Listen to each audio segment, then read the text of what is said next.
भीमाबाई या बाजूला बघूया. ध्यानात ठेवा, जर माझ्या घरच्यांना जर काय झालं ना, जर असं खर्चटलं तरी ना, मी तुम्हा समद्यांचा जीव घेईल. आधी स्वतःचा जीव वाचव, मग कुळाला वाचव तुझ्या.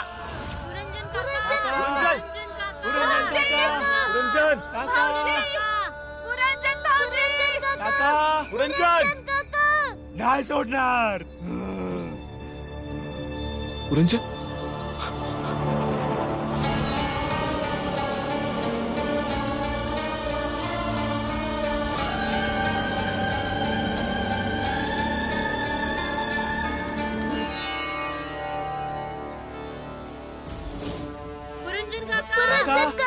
काका,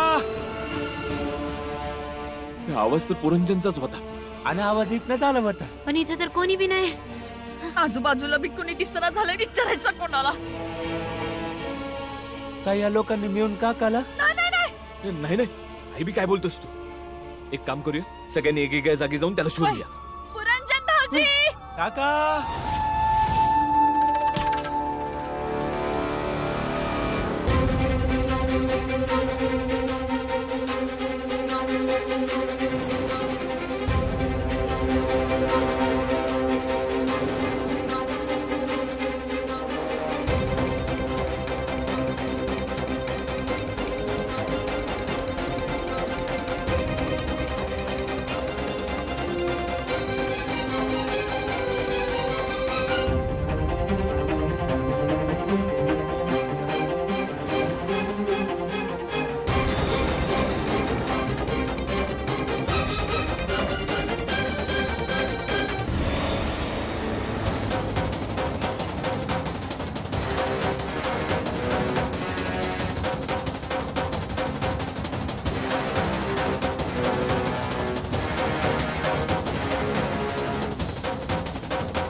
चेतन, हे शुभ काम तूच कर की. जा.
अजिबात लाज नाही वाटत की अशा प्रकारे ओरडून ओरडून तू या निसर्गाची शांती प्रदूषित करत आहेस? ते का तुझा जन्मच या निसर्गाची शांती भंग करण्यासाठीच झाला आहे का?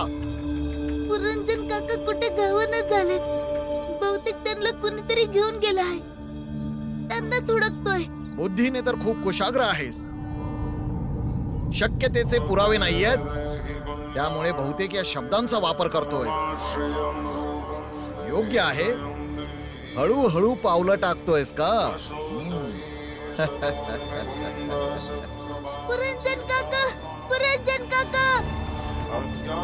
जा जा, परंतु जपून जा. सावध राहा, नाहीतर ते लोक तुझ्या त्या पुरंजनला उचलून घेऊन गेलेत ना, ते लोक कदाचित तुला देखील उचलून घेऊन जातील.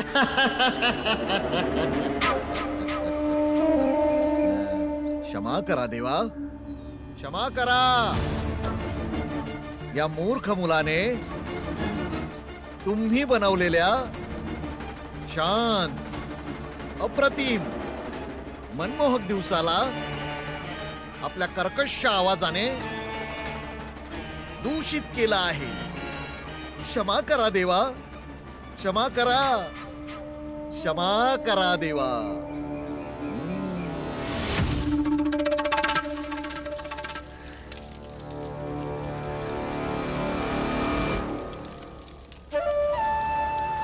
आत गेलो तर अशुद्ध होऊ आपण. एक काम करूया, या घराला बाहेरूनच जाळूया. नाही, समध्या कुळाला एकत्र जायचंय. आज जाऊनच जाऊया आणि मग नंतर पंडितीकडनं शुद्धीकरण करून घेऊ. चला चला चला. बरं झालं या म्हाताऱ्या आजीला आणि मामाला भेटायला आलीस. आता आलीस तर राहा काही दिवस. म्हातारी कोण? तू वय? अगं माझ्या आजीपेक्षा चपळ कोणी असूच शकत नाही, जी या वयात पण समद काम एकली सांभाळतीये. आणि वय आता मी आलीये ना, मग काही दिवस आता तुमच्या सोबतच राहीन. सांगून आलीये माझ्या आईला, म्हणजे तुझ्या पोरीला. कळलं? आता हायस ना खुश? वय ग माझ्या पोरी. आजी, आ? मामा कुठे राहिला? अजून पातेरी यायला हवा होता ना. हा, यायला तर पाहिजे होता, माहिती नाही कुठं राहिला. सामान खाली काढा. अरे काय करताय? अरे सोड,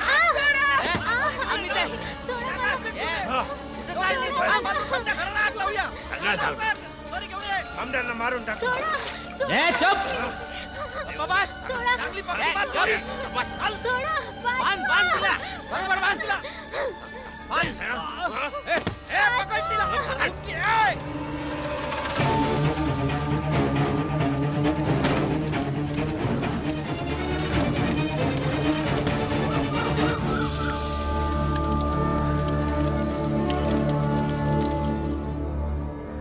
पुरंजन काका, पुरंजन काका. भीम काका, हा काका, पुरंजन काका गावले काय? नाही नाही, पण नुकतंच कळलं की त्या लोकांनी पुरंजनच्या घराला आग लावली. चला लवकर चला.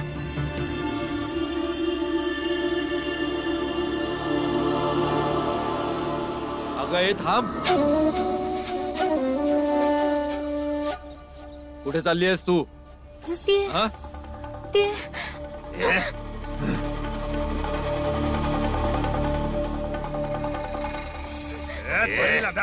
सोडा मला, सोडा सोडा. एकदम शांत. शेठजी, ही पुरंजनची भाची आहे. पुरंजनच्या समध्या घराला आग लावली आहे.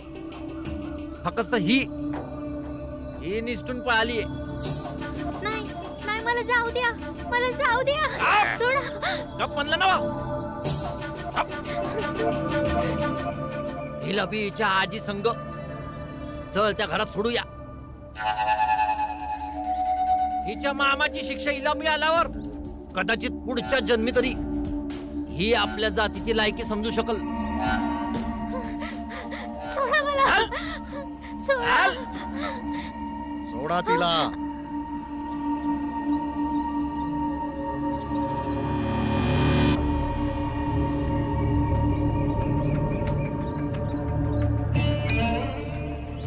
पर महाराज, सोडा त्या मुलीला. महाराज, हो महाराज, माझ्या आजीला वाचवा महाराज. या लोकांनी माझ्या मामाच्या घरला आग लावली आहे. माझी आजी जळून मरून जाईल महाराज. वाचवा तिला, मदत करा महाराज. महाराज, ही पुरंजनच्या बहिणीची पोरगी आहे. तोच पुरंजन त्यानं. राग आणि मत्सर माणसांची बुद्धी भ्रष्ट करतो. पुरंजन एक अस्पृश्य व्यक्ती आहे. तो काय आहे, त्याने काय केलं, का केलं, या सर्वांना अनुसरून तुमची प्रतिक्रिया येणं हे खूप चुकीचं आहे. कारण तुम्ही एक स्पृश्य जातीचे आहात आणि म्हणूनच समजूतदार सुद्धा आहात आणि परिपक्व सुद्धा. जा, तुझ्या घरी जा. पण महाराज, माझी आजी. इथे प्रत्येकाचा अंत त्या विधात्याने लिहिलेला असतो. कोणीही मारणारा नसतो, कोणी वाचवणारा देखील नसतो.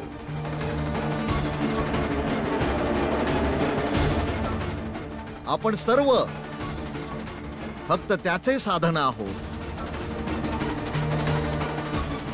आणि ही लोक तुझ्या आजीला मारण्याचे साधन बनू इच्छितात.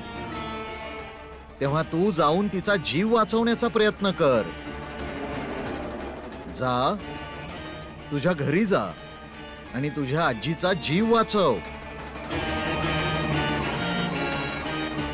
हीच त्याची इच्छा आहे.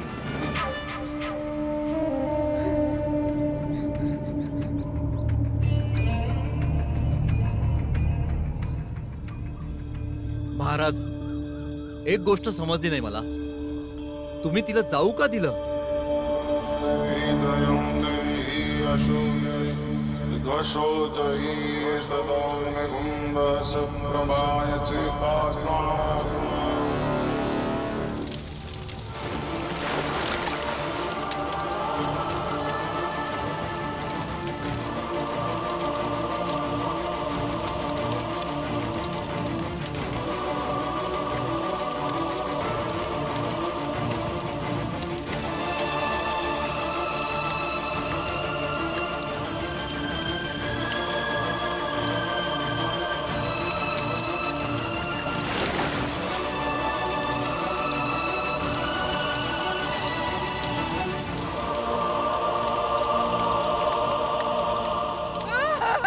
काय बी नाही होणार तुम्हाला.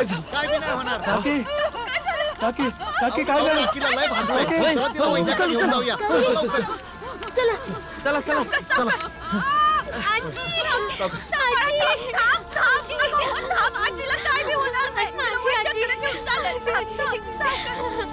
बाजू, पुरंजन कुठे? पुरंजन कुठे आहे? पुरंजन मामा, मला नाही ठाव पुरंजन मामा कुठं आहे. पण ते लोक, एवढे लोक होते की. व्यवस्थित सांग बाळा, ती व्यवस्थित सांग. समधी लोक आत आली आणि त्याने आग लावायला सुरुवात केली. मी कशी तरी तिथून पळून गेली.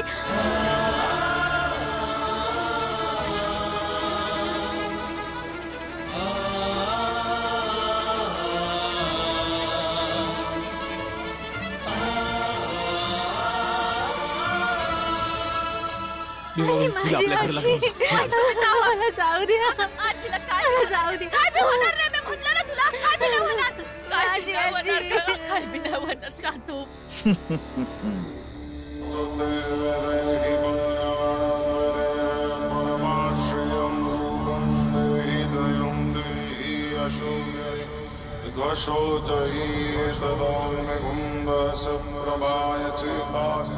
प्रत्येक पापाची शिक्षा त्वरित नाही देता येत. योग्य वेळ आल्यावर योग्य शिक्षा दिल्यानेच लोकांच्या मनात योग्य प्रमाणात भीती उत्पन्न होते.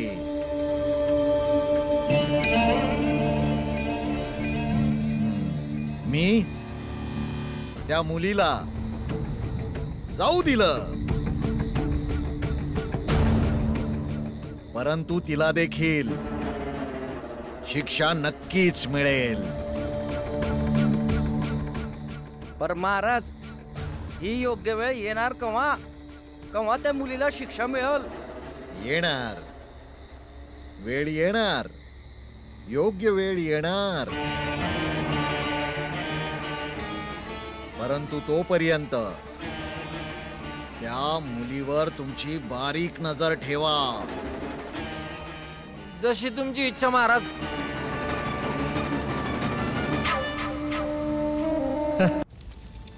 चल घरी चल.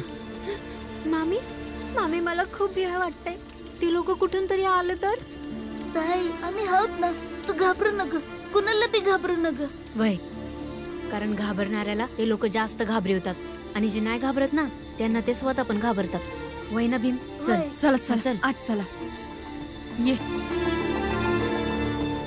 आज ये, घाबरू नका. हं? ये ये इथं ये.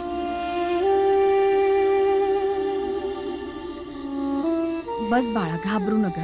हं? मामी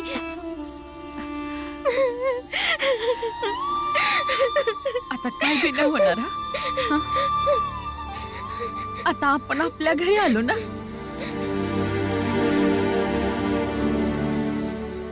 काय बी नाही होणार.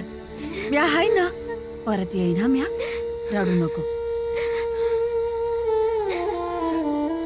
पुरंजन, आई, पुरंजन भाऊजींची भाची आहे बेला.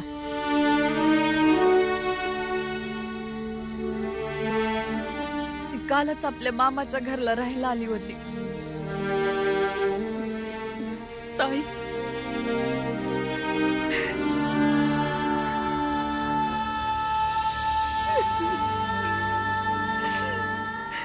ताईच्या लोकांनी पुरंजन भाऊजींच्या घराला आग लावली, जाळून टाकलं घर.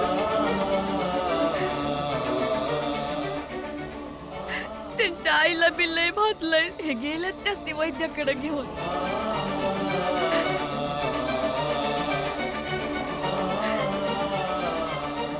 पण पुरंजन भाऊजींचा अजून कुठं पत्ताच नाही लागला. म्हणून पोरीला इकडे घेऊन आली. बरं केलंस. या लोकांचं कवाच भलं नाही होणार. दिनदुबळ्यांना त्रास देतात. घाबरू नका बाळा, समजा ठीक होईल. काय नाही होणार. ये बाळ, घाबरू नकस. आपल्या घरी आलीस ना, काय नाही होणार तुला. काय नाही होणार. आत्या, या लोकांच्या मनात जरा बी दया नाही. दया नावाची गोष्ट असती तर हे झालंच नसतं जे घडतंय.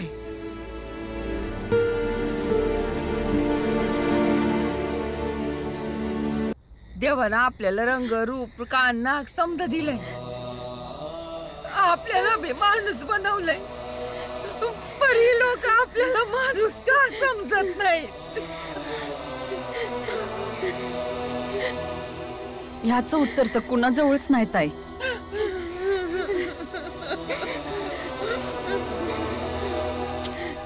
काय नाही होणार तुला, काय नाही होणार बाबा.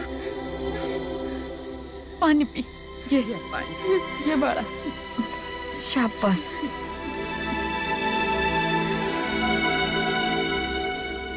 आता आराम कर. हा, झोप मी हाय ना. ये ये पड जरा. ये झोप झोप. शाबास. आराम कर. ये बाळा. सावकाश. हा.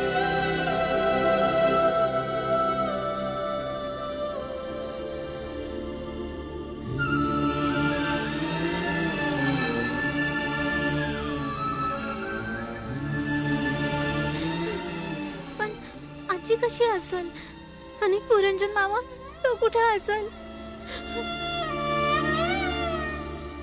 समजा नीट होईल. समजा नीट होईल.